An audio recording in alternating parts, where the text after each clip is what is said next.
ፓኪስታን እስራኤልን ልክ አስገባሻለሁ ስትል ዛተች። የአገሪቱ መከላከያ ሚኒስትር እስራኤል ለፍጡራን ሁሉ የማትመች የተረገመች ሀገር ሲሉ ወቅሰዋል።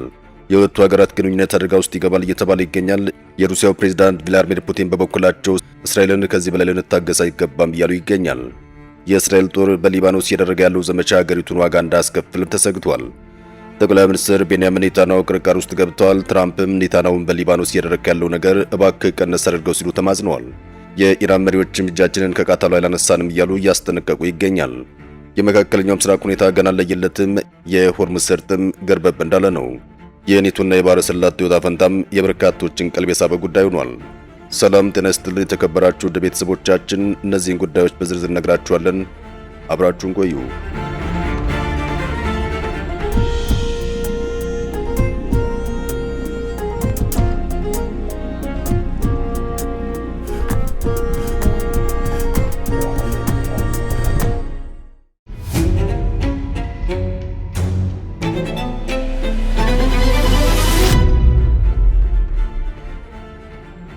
የፓኪስታንና እስራኤል ፍጥጫ። በመካከለኛው ምስራቅ እልቂት ላይ እንደሌሎቹ ቤንዚን ሳይሆን ውሃ የጨለሰችው ሀገር ኢስላማባድ እስራኤል ሆይ አንቺ የተረገምሽ ሀገር ለሰው ልጆች ብቻ ሳይሆን ለፍጥሯን የማትበጅ ምድር ብታርፍ ይሻልሻል ስትል ጠንካራ ማስጠንቀቂያ ሰጥታለች። በአሜሪካና በኢራን መካከል የሚደረገውን የተኩስ አቁም ስምምነት ድርድር በማሸማገል ላይ የምትገኘው ፓኪስታን የእስራኤል ባለስልጣናትን በጽኑ አውግዛለች። ይህ ከፍተኛ የዲፕሎማሲ ውጥረት የተፈጠረው የኒውክሌር ባለቤት የሆነችው የፓኪስታን መከላከያ ሚኒስትር እስራኤልን ካንሰር ብለው ለሰው ልጅ እርግማን እንዲሁም የአውሮፓ ይሁዶችን ማስወገጃ ሲሉ መጥራታቸውን ተከትሎ ነው። የፓኪስታኑ መከላከያ ሚኒስትር ካዋጃ አሲፍ በኤክስ ማህበራዊ ገጻቸው ላይ እንዳሰፈሩት በኢስላማባድ የሰላም ድርድር እየተካሄደ ባለበት በዚህ ወቅት በሊባኖስ የዘር ማጥፋት ወንጀል እየተፈጸመ ነው፣ ንጹሃን ዜጎች በእስራኤል እየተገደሉ ነው፣ መጀመሪያ ጋዛ፣ ከዛ ቀጥሎ ኢራን፣ አሁን ደግሞ ሊባኖስ ደም መፋሰሱ ያለ ገደብ ቀጥሏል በማለት ከሰዋል።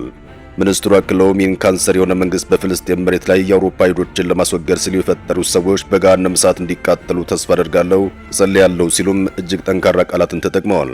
በሌላ በኩል የፓኪስታኑ ጠቅላይ ሚኒስትር ሻህባዝ ሸሪፍ በመጪው ቅዳሜ በኢስላማባድ ይካሄዳል ተብሎ ከሚጠበቀው የአሜሪካና ኢራን የተኩስ አቁም የሰላም ድርድር አስቀድሞ እስራኤል በሊባኖስ ላይ ያካሄደች ያለውን ተከታታይ ጥቃት በጽኑ አውግዘዋል። የጠቅላይ ሚኒስትሩ ጽህፈት ቤት ባወጣው መግለጫ እንዳስታወቀው ጠቅላይ ሚኒስትሩ ሀገራቸው ፓኪስታን በቀጠናው ሰላም ለማስፈን ቅንና እውነተኛ ጥረት እያደረገች መሆኑን ገልጸው በኢራንና በአሜሪካ መካከል የሚካሄደው ይህ የሰላም ድርድር በዚህ የሰላም መንፈስ የተጠራ መሆኑን ተናግረዋል ብሏል።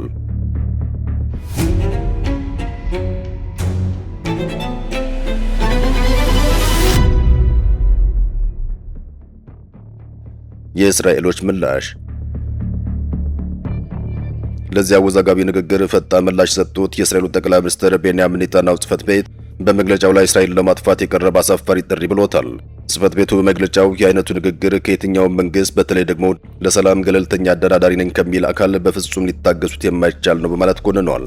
ከጠቅላይ ሚኒስትሩ በተጨማሪም የውጭ ጉዳይ ሚኒስትሩ ጌዲዮን ሳር የፓኪስታኑን መከላከያ ሚኒስትር ንግግር ለሰላም አደራዳሪ ነኝ ከሚል መንግስት የሰነዘረ የጸረ ሴማዊነት የጥላቻ ንግግር ሲሉም በጽኑ አውግዘውታል። የውጭ ጉዳይ ሚኒስትሩ የጠቅላይ ሚኒስትሩ ጽህፈት ቤት አቋም በማስተጋባት የአይሁድን መንግስት ካንሰር ብሎ መጥራት በተዘዋዋሪ ሀገሪቱ እንድትጠፋ ጥሪ ማድረግ ነው ካሉ በኋላም እስራኤል ጥፋቷን ከሚመኙ አሸባሪዎች ራሷን መከላከሏን ትቀጥላለች ሲሉም አቋማቸውን አሳውቀዋል። ይህ በእንዲህ እንዳለ የሩሲያው ፕሬዝዳንት ቭላድሚር ፑቲን አስተዳደርም ለእስራኤል ጠንካራ ማስጠንቀቂያን ሰጥቷል። የሩሲያ የውጭ ጉዳይ ሚኒስትር እስራኤል በሊባኖስ ላይ የከፈተችውን ተከታታይ ጥቃት በጽኑ ያወገዘ ሲሆን የወታደራዊ እርምጃ አሁን ላይ ተስፋ ተጥሎበት እየተካሄደ ያለውን የሰላም ድርድር ጥረት ገደል ሊከት እንደሚችል ከባድ ማስጠንቀቂያን አስተላልፏል። ሞስኮ ባወጣችው አጭርና ጠንካራ መግለጫ እንዳስገነዘበችው አይነቱ የእስራኤል ተግባር ሊባኖስን ወደማይቀለበስና አሳሳቢ ወደሆነ ሰብአዊ ቀውስ እየገፋት ይገኛል ብሏል። ሚኒስትሩ በማብራሪያው ጥቃቱ ሀገሪቱ አሁን የምትገኝበትን እጅግ ተሰባሪ የሆነ የማህበራዊና ኢኮኖሚያዊ ሁኔታ ይበልጥ እንዳያሽቆለቁል የሚያደርግ ከመሆኑን ባሻገር ዲፕሎማሲያዊ የመፍትሄ በሮችን የሚያጠብ እንደሆነ አብራርቷል። የሩሲያ አቋም መግለጫም የእስራኤል ወታደራዊ ዘመቻ በሊባኖስ ህዝብ ላይ ከሚያደርሰው መጠነ ሰፊ ሰብአዊ ጉዳት ባለፈም የዓለም ሀያላን ሀገራት የሰላምና የድርድር ስሌቶች በቀጥታ እያወኩ በሆናቸው ቁልጭ አድርጎ የሚያሳይ ክስተት ነው ተብሏል።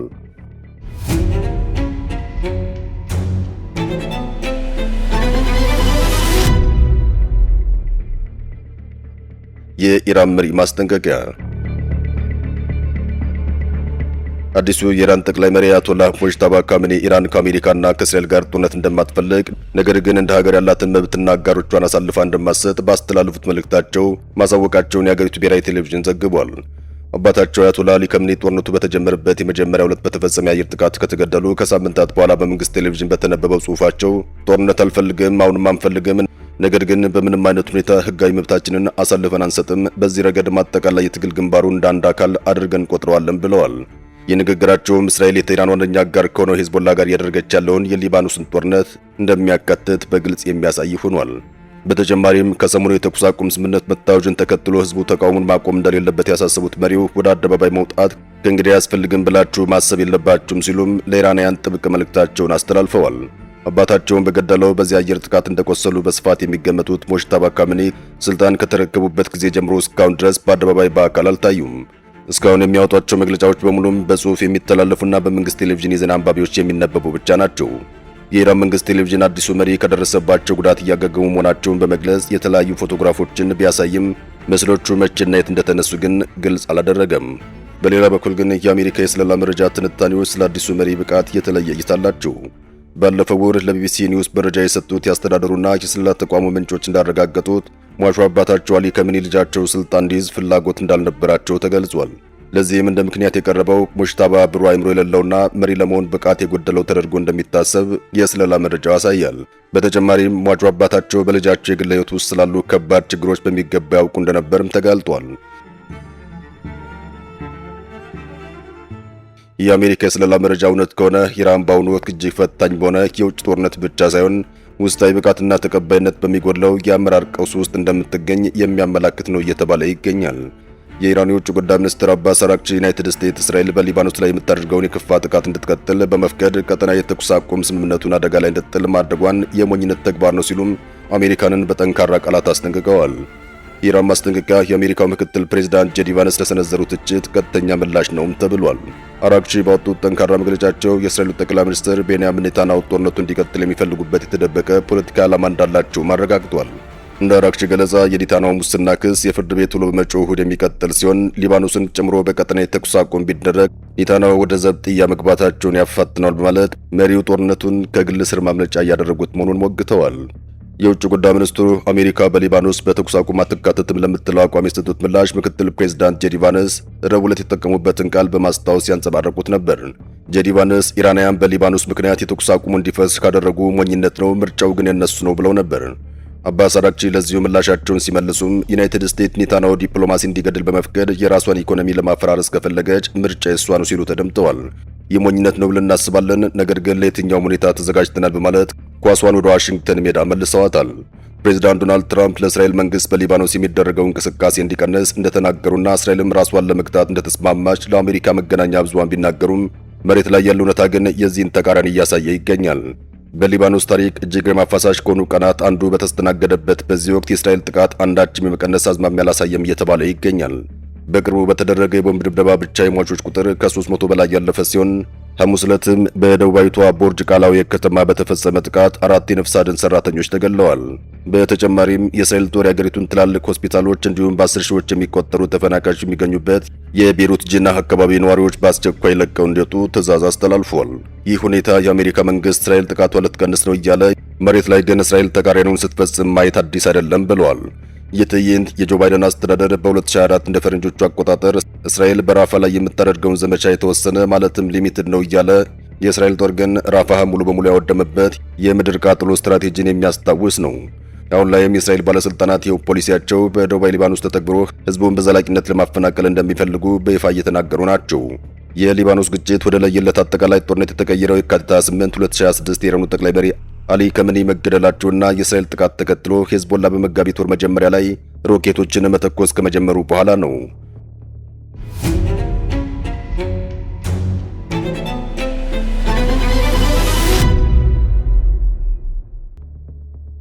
የትራምፕ ማስጠንቀቂያ። የአሜሪካው ፕሬዝዳንት ዶናልድ ትራምፕ ኢራን በሆርሙዝ ባህረ ሰላጤ አቋርጠው በሚያልፉ የነዳጅ ጫኝ መርከቦች፣ ታንከሮች ላይ ቀረጥ ወይም ክፍያ እየጠየቀች ነው የሚሉ ሪፖርቶች ተከትሎም ድርጊቱን በአስቸኳይ እንድታቆም ጠንካራ ማስጠንቀቂያ ሰጥቷል። ፕሬዝዳንት ትራምፕ በራሳቸው የማህበራዊ ትስስር ገጽ ማለትም ትሩ ሶሻል ላይ ባሰፈሩት አጭርና ቁጡ መልእክት ኢራን በሆርሙዝ ባህረ ሰላጤ በሚያልፉ መርከቦች ላይ ክፍያ እየጠየቀች ነው የሚሉ ሪፖርቶች አሉ። ይህን እያደረጉ እንዳልሆነ ተስፋ አደርጋለሁ። ያደረጉት ከሆነ ግን አሁኑኑ ቢያቆሙ ይሻላቸዋል በማለት ጽፈዋል። የትራምፕ ማስጠንቀቂያ የዓለም የነዳጅ አቅርቦት በስፋት በሚተላለፍበትና እጅግ ስትራቴጂካዊ ጠቀሜታ ባለው የሆርሙዝ ባህረ ሰላጤ ዙሪያ አሁን ያለውን የጦርነት ውጥረት ይበልጥ ሊያባብሰው እንደሚችል ይጠበቃል። የአሜሪካው ፕሬዝዳንት ዶናልድ ትራምፕ ኢራን በወሳኙ የሆርሙዝ ወሽመጥ በኩል የሚያልፈው ነዳጅ የያዘችበት መንገድ እጅግ ደካማ ስራ ነው ሲሉም ቁጣቸውን ገልጸዋል። ፕሬዝዳንቱ ከኢራን ጋር የደረስነው ስምምነት ይህ አይደለም ሲሉም ወቅሰዋል። ትራምፕ ከዓለም የነዳጅና ፈሳሽ የተፈጥሮ ጋዝ 20 በመቶ የሚሆነው ስለሚተላለፍበት ወሽመጥ አስተያየት የሰጡት በትሩዝ ሶሻል ማህበራዊ ሚዲያ ገጻቸው ላይ ነው። ፕሬዝዳንቱ ኢራን በሆርሙዝ ወሽመጥ በኩል የሚያልፈው ነዳጅ ጫኝ መርከቦችን ክፍያ እያስከፈለች እንደሆነ ሪፖርቶች እየወጡ ነው ሲሉም ተደምጠዋል። እያደረጉት ባይሆን ይሻላቸዋል፣ ከሆነም ቢያቆሙ ይሻላል ሲሉም ቁጣቸውን ገልጸዋል። ፕሬዝዳንቱ በሌላኛው ጽሑፋቸው ደግሞ ኢራን በሰርጡ በኩል ነዳጅ እንዲያልፍ መፍቀድ በተመለከተ እያከናወነች ያለችው እጅግ ደካማ ስራ ነው፣ አንዳንዶች አወራጅ ብለው ይገልጹታል ሲሉም ተችተዋል።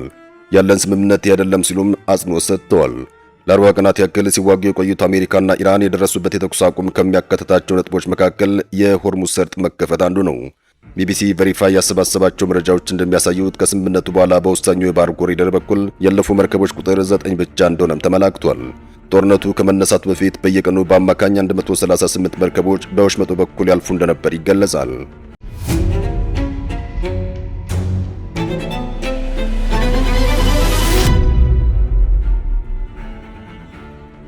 የትራምፕ ቀጭን መልእክት ለኔታንያሁ። የእስራኤሉ ጠቅላይ ሚኒስትር ቤንያሚን ኔታንያሁ በአገር ቤትም በዓለም አቀፍ ደረጃም ከወዳጆቻቸው ጭምር በሚነሱ የሰላ ትችቶች ምክንያት ከፍተኛ ጫና ውስጥ ወድቀዋል። በተለይ ደግሞ የዓለምን እስትንፋስ ጸጥ ሊያደርግ ተቃርቦ የነበረው ጦርነት ለ15 ቀናትም ቢሆን መቆሙ ዓለምን ያስደሰተ ቢሆንም የእስራኤል ጦር ግን በሊባኖስ ምድር በጀመረው ዘመቻ ምክንያት የሰላም ጭላንጭሉን አደጋ ላይ የሚጥል ነው በሚል ቢቢን እያስተቻቸው ይገኛል። አሁን ደግሞ የራሳቸው ወሳኝ ሰው ናቸው የሚባሉት ትራምፕ ጭምር ወዳጄ ኔታንያሁ ሆይ እባክህ ሰከን በል የሚል መልእክት አስተላልፈዋል ነው የተባለው። የአሜሪካው ፕሬዝዳንት ዶናልድ ትራምፕ ከኢራን ጋር የተደረሰው እጅግ ተሰባሪ የተኩስ አቁም ስምምነት ፈርሶ ቀጠናው ዳግም ወደ ለየለት ጦርነት እንዳያመራ ሲሉም የእስራኤሉ ጠቅላይ ሚኒስትር ቤንያሚን ኔታንያሁ በሊባኖስ ላይ የሚፈጽሙትን ጥቃት እንዲቀንሱ መጠየቃቸው ተሰምቷል። ኤንቢሲ ኒውስ ከፍተኛ የትራምፕ አስተዳደር ባለስልጣናትን ጠቅሶ እንደዘገበው ፕሬዝዳንቱን ጥያቄ ያቀረቡት በሊባኖስ ላይ የጀመርነውን ጥቃት እንቀጥላለን ብለው በአደባባይ ካሳወቁ ከጥቂት ጊዜያት በኋላ ትናንትና በስልክ በተደረገው ውይይት ነው። በተጨማሪም የአሜሪካው ምክትል ፕሬዝዳንት ጄዲ ቫንስ እስራኤል ከኢራን ጋር የሚደረገውን የሰላም ድርድር ለማገዝ ስትል በሊባኖስ ላይ የምታደርገውን ወታደራዊ እርምጃ እገታ ለማድረግ መስማማቷን ተናግረዋል። ይሁን እንጂ በመሬት ላይ የታየ ያለው ተግባር ከዲፕሎማሲያዊ መገለጫዎች ጋር የተጣጣመ አልነበረም። በትናንትናው ዕለት የኢራን ጦርነት ከተጀመረ ወዲህ እስራኤል በሊባኖስ ላይ እጅግ መጠነ ሰፊና አስከፊ የሆነ የአየር ድብደባ የፈጸመችበት ቀን ሆኖም አልፏል። ይህ ሁኔታም ኢየሩሳሌም ጥቃቷን ለመቀነስ ስለ መስማማቷ ምንም የሚያሳይ ፍንጭ እንደሌለም አጋልጧል። ዶናልድ ትራምፕ ጥያቄውን ካቀረቡ በኋላ ግን ምንም እንኳን የጥቃቱ መጠን ከትናንቱ አንጻር በትንሹም ቢሆን ቢቀንስም የእስራኤል አየር ኃይል የሊባኖስን ምድር በቦምብ መደብደቡን ቀጥሏል ነው የተባለው። የእስራኤል መከላከያ ኃይል ባወጣው ወቅታዊ መረጃ በደቡብ ሊባኖስ የሚገኙ የጦር መሳሪያ ማከማቻዎችን፣ የሮኬት ማስወንጨፊያዎችንና የሂዝቦላን ዋና ዕዝ ማዕከላት ኢላማ አድርጎ መምታቱን አረጋግጧል። ይህ ወታደራዊና ዲፕሎማሲያዊ መስቀልቅል ይበልጥ እየተወሳሰበ የመጣው በዋና የተኩስ አቁም ስምምነት ትርጓሜ ላይ በተፈጠረ ክርክር ነው። እስራኤልና አሜሪካ ሊባኖስን ከኢራን ጋር በተደረገ የተኩስ አቁም ስምምነት ማዕቀፍ ውስጥ አትካተትም የሚል አቋም ሲያራምዱ፣ በአንጻሩ ቴህራንና አደራዳሪዋ ፓኪስታን ግን ስምምነቱ ሊባኖስን ሙሉ በሙሉ ያጠቃልላል በማለት አጥብቀው መሟገት ችለዋል።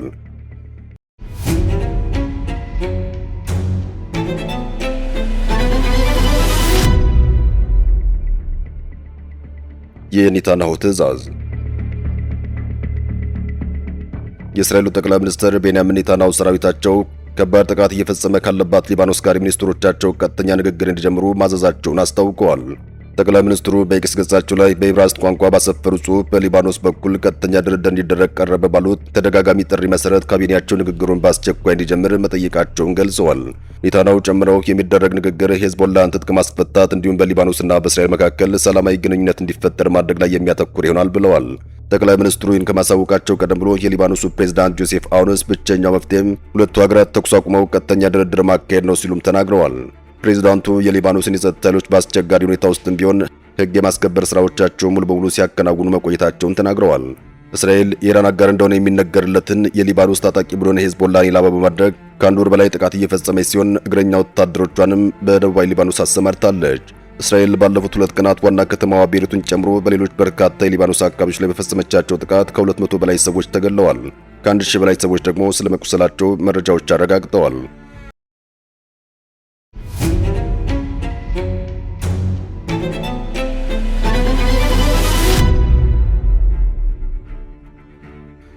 የአሜሪካ አጋሮች ፈተናና የሆርሙዝ ጉዳይ። ኢራን የሆርሙዝ ወሽመጥን በተቆጣጠረችበት ወቅት ትራምፕ የሰጡት ምላሽ በተመለከተ ሐሳባቸውን በተደጋጋሚ ቀያይረዋል። አጋር ሀገራቶች ወሽመጡን ለማስከፈት እንዲያግዙ ሲጠይቁ ከቆዩ በኋላም አሜሪካ እርዳታ እንደማትፈልግ ሲናገሩ ተደምጠዋል። ቆይተው ደግሞ በጦርነቱ የመሳተፍ ፍላጎት እንደሌላቸው የገለጹትን የረጅም ጊዜ አጋሮቻቸውን ፈሪዎች ሲሉ ዘልፈዋል።